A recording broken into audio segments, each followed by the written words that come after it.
안녕하세요, 여러분. 잘 지냈어요?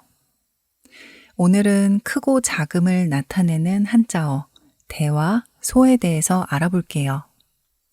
한국에는 크다와 작다를 표현하는 말이 고유어, 한자어, 그리고 요즘에는 영어로도 정말 많이 쓰는데요.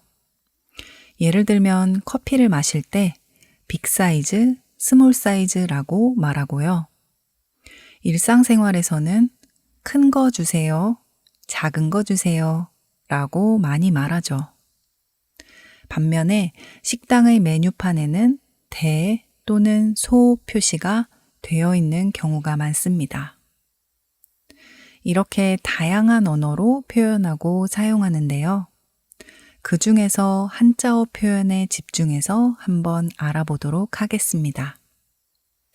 단순히 모양이나 크기가 크거나 작을 때도 쓰지만 실제로 크고 작은 것과 상관없이 그렇게 인식하고 느낄 때도 사용돼요. 먼저 두 글자가 어떤 의미와 뉘앙스가 있는지 살펴볼게요. 여기 대라는 한자가 보이시죠? 마치 사람이 두 팔, 두 다리를 쭉 벌리고 있는 모양인데요. 그래서 대는 단순히 크다는 뜻이 아니라 넓게 품는다, 크게 본다는 의미가 있습니다. 또 반면 소는 작은 점 3개가 모여있는 형태에서 시작된 글자인데요. 마치 모래알처럼 작은 알갱이들이 모여있는 모습을 표현한 것이라고 합니다. 이 글자도 역시 작다뿐만 아니라 좁다, 조심스럽다 라는 뉘앙스가 있는 글자라고 할 수 있어요. 그럼 이제 두 글자가 들어간 단어를 각각 살펴보도록 하겠습니다.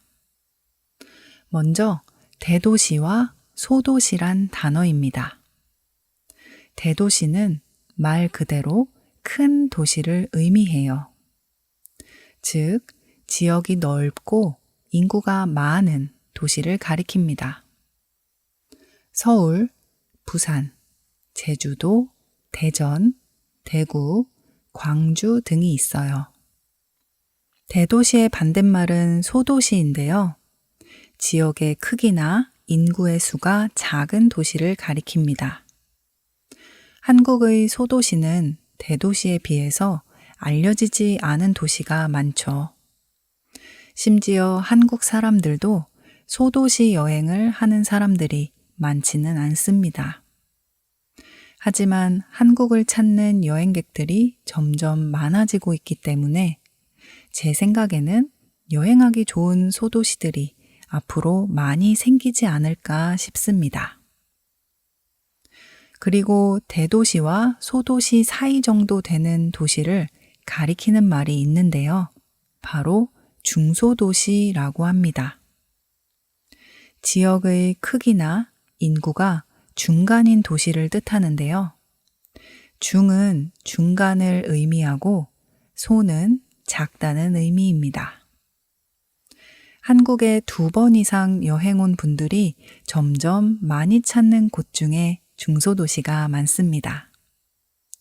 예를 들면 한국의 가장 역사적인 도시 경주, 한국 사람들이 여름이 되면 휴가를 많이 가는 강릉, 수원 화성이 있어서 밤에 더 멋있는 도시 수원, 닭갈비로 유명한 곳 춘천 등이 있습니다. 이번엔 회사나 기업을 떠올려 볼게요. 기업 또는 회사가 얼마나 큰지를 표현할 때도 대와 소를 쓰는데요.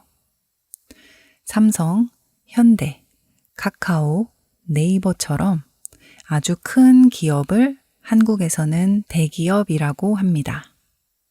회사의 규모가 매우 큰 기업들이죠.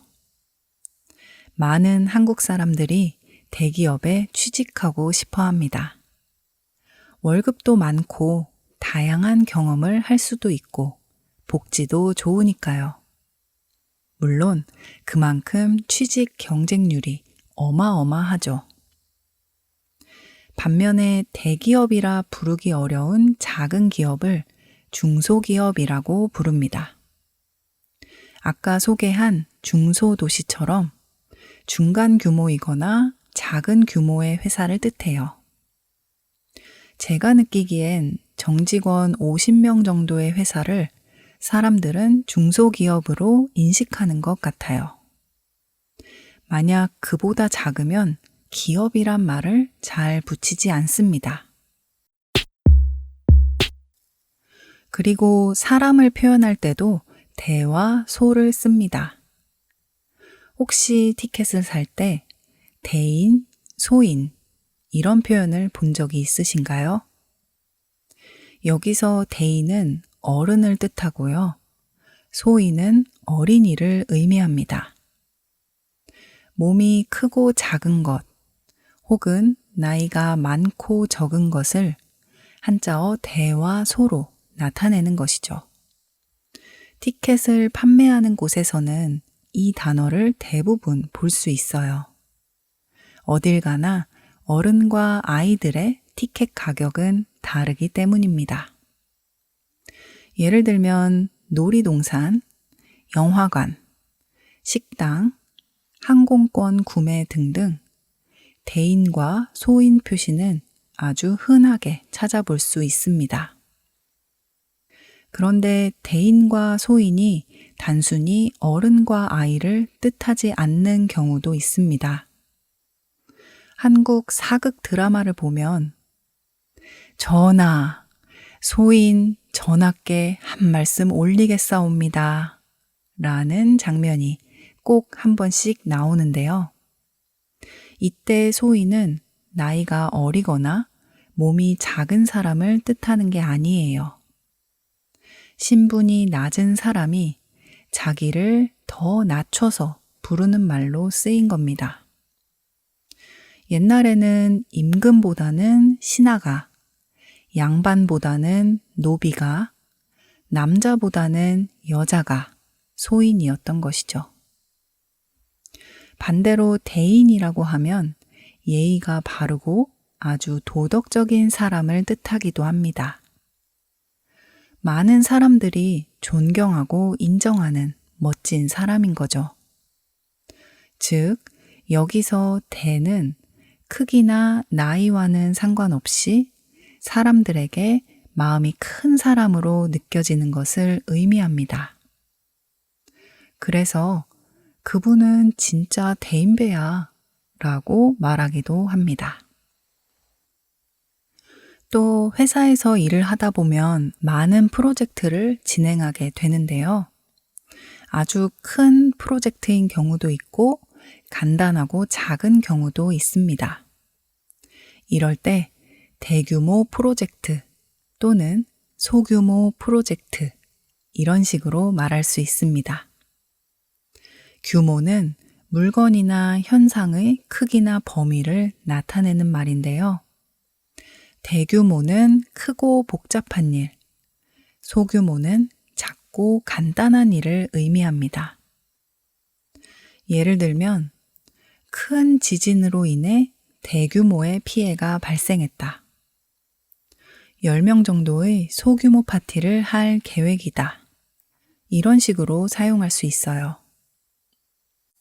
그런데 여러분, 사실 소라는 글자가 두 가지 버전의 한자가 있는데요. 하나는 작다는 의미의 소, 다른 하나는 적다는 의미의 소입니다. 한자의 모양도 비슷하지만 의미도 꽤 비슷해서 한국 사람들도 단어마다 어떤 소가 쓰였는지 구분하기 어려울 때가 많습니다. 하지만 큰 의미에서 작다와 적다는 같은 개념이기 때문에 구분하지 않아도 일상생활에서 쓰는 데는 크게 문제되지 않습니다. 소라는 글자가 두 가지 의미로 모두 쓰인다는 것을 알고 있으면 돼요. 그래서 이번에는 적다는 의미의 소가 쓰인 단어를 소개해 보도록 하겠습니다. 자세한 내용이 궁금하신 분들은 멤버십 영상을 확인해 주세요. 오늘은 크다, 작다는 의미의 한자어 대와 소에 대해 알아봤습니다. 크거나 작다는 의미가 포함된 단어라는 것을 알아볼 수 있는 팁을 한 가지 알려드릴게요. 어떤 단어를 봤는데 첫 글자가 대 혹은 소라면 그 첫 글자를 빼보는 겁니다. 그래도 단어의 의미가 그대로 남아있다면 대 혹은 소 글자가 크거나 작다는 의미로 쓰인 게 거의 맞다고 볼 수 있어요.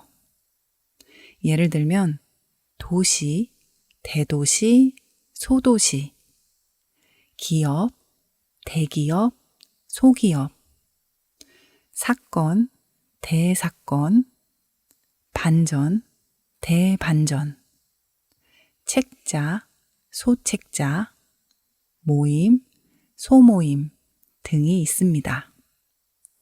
이렇게 단어를 기억하면 하나의 단어만 알아도 2개 또는 3개까지 같이 이해할 수 있는 거죠. 이외에도 혹시 여러분이 알고 있는 단어가 있으면 댓글로 소개해 주세요.